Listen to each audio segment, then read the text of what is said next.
थे परागकण का मतलब होता है, परागन का मतलब होता था परागकण का पराग कोश से निकलकर स्त्री केसर के वर्तिकाग्र। मान लेते हैं ये क्या हुआ, ये एक स्त्री केसर का चित्र बना है, ये वाला भाग क्या हो गया, वर्तिकाग्र।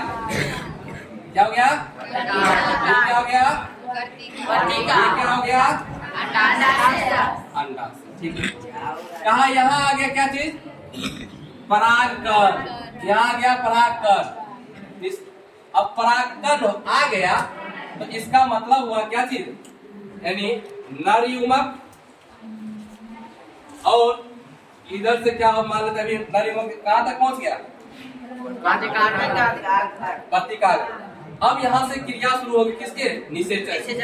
किसकी क्रिया, निषेचन। निषेचन का परिभाषा हुआ नर युग्मक का मादा युग्मक से संलयन की जो क्रिया होती है उसे क्या कहते हैं। अब निषेचन हुआ नहीं, अभी आके बैठा है यहाँ, और परागकण। निषेचन यहाँ आके होगा। निषेचन कहाँ होगा, अंडाशय के भीतर बीजांड में आके निषेचन होगा। तो अभी निषेचन की क्रिया प्रारंभ हुई, इसको समझते हैं।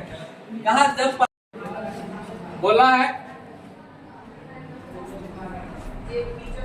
ये पुष्प का जो डंठल वाला भाग है इसको क्या कहते हैं, ये फुला हुआ भाग पुष्पासन कहलाता है ना। पुष्प का जो अन्य सारे चक्र होते हैं जैसे बाह्यदल, दल, उसके बाद पुमंग, जयान, ये किसके ऊपर अवस्थित रहता है,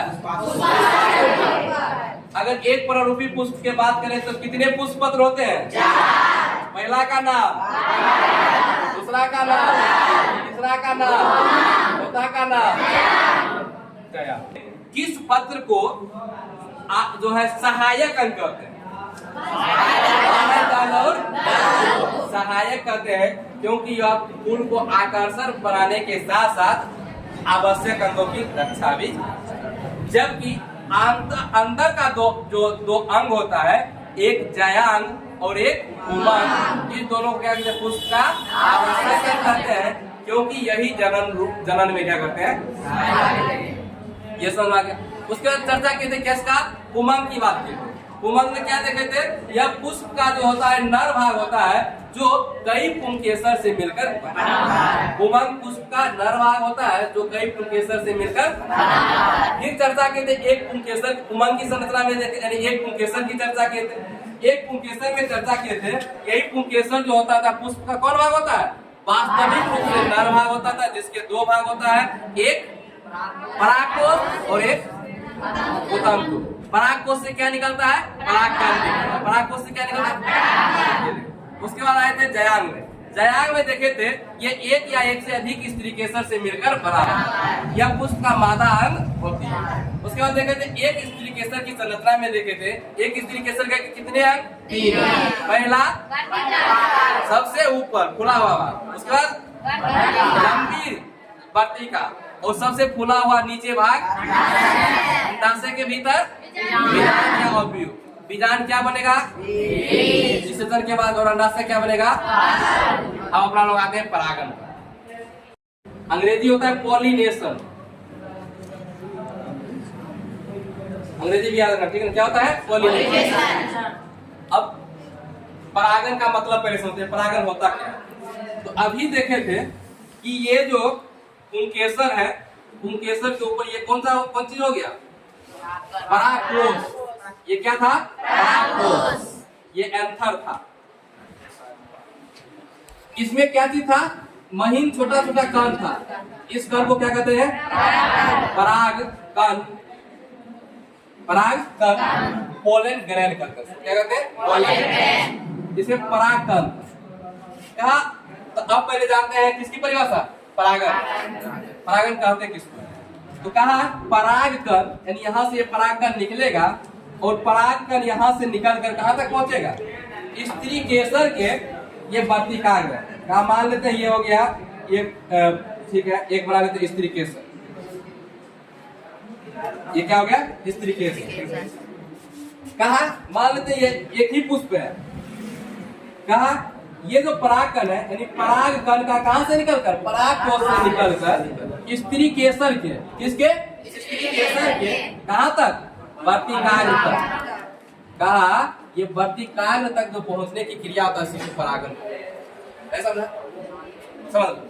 कहा पराग कण का पराग कोश से निकलकर स्त्री केसर के वर्तिकाग्र तक पहुंचने की जो क्रिया होती है, इसी क्रिया को क्या कहते हैं? पराग कण नहीं, परागन। परागन और पराग कण में अंतर है।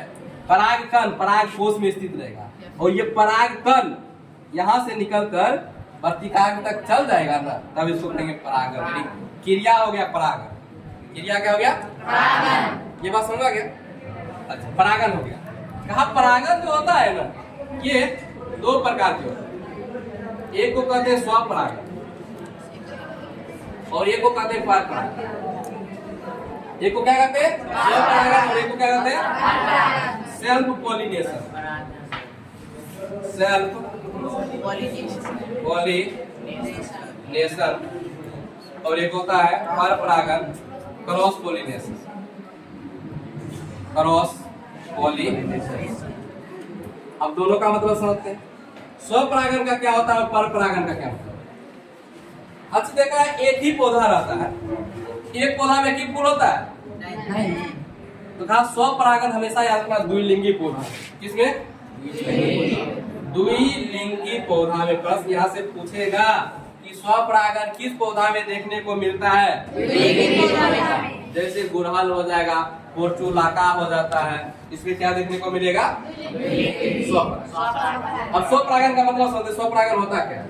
जैसे कि मान लेते कहा कि एक ही पौधा का फूल है। एक ही पौधा का क्या है? फूल है। कहा एक इसका परिभाषा समझते हैं, पहले परिभाषा जान लेते हैं फिर इसका मतलब। कहा एक ही पुष्प के या एक ही पौधा के जो परागकण होता है, एक ही पौधा के परागकण होता है, उसी पौधा के या उसी पौधा के जो फूल होता है ना, उसी पर पहुंचेगा ना, उसको स्वपरागन। अब कहा कि एक ही पौधा है, एक ही पौधा क्या फूल? तीन गो। एक ही पौधा क्या फूल? तीन गो। कहा कि मान लेते हैं यहाँ से ये कौन सी है? ये परागकोश हो गया। क्या हो गया? कहा यहाँ से निकल कर कहा इसी फूल के किस पर चल गया? वर्तिकाग्र पर आ गया। तो यानी इसी फूल का परागकण इसी फूल के वर्तिकाग्र पर आया, स्व मतलब अपने पर चल गया, स्वपरागन। या कहा कि इसी का जो है, इसी का परागकण कहा इसी पौधे पर स्थित दूसरे फूल में आ गया, दूसरा पौधा पर नहीं, कहा इसका दूसरे फूल पर चल गया। अपने फूल में भी जा सकता है, कहा दूसरे फूल में भी चल गया, इसी को क्या कहेंगे? स्वपरागन।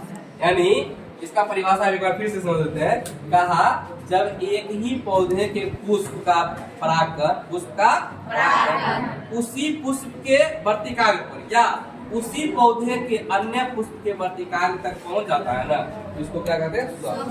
स्वपरागन। कौन पौधा? उसके बाद देखते हैं परपरागन।